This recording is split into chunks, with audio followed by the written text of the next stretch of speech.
Welcome to Sweet Life Beat Life. We hope this video helps. You begin by cutting straight to the essentials. Power cycle the router and modem, then restart your Xbox to clear transient faults. Once done, check the console's network settings to see if it detects any wireless networks. If it does, note signal strength and SSID so you target the right network.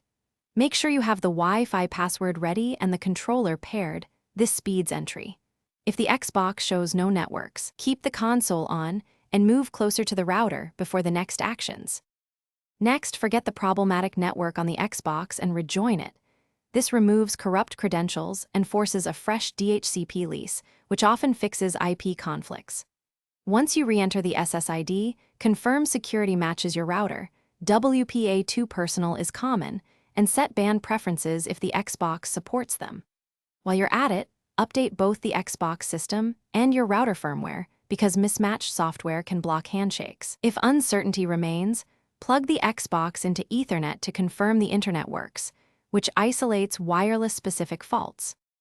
To finish, perform a final power cycle.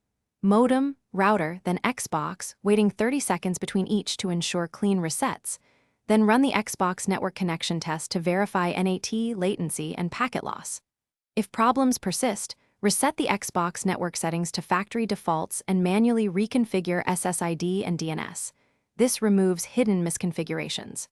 If still unsuccessful, check router logs, disable MAC filtering, try a different Wi-Fi channel, and consider that the Xbox wireless adapter may be failing. Replace hardware only after software options are exhausted. Thanks for watching. Consider subscribing if we helped you.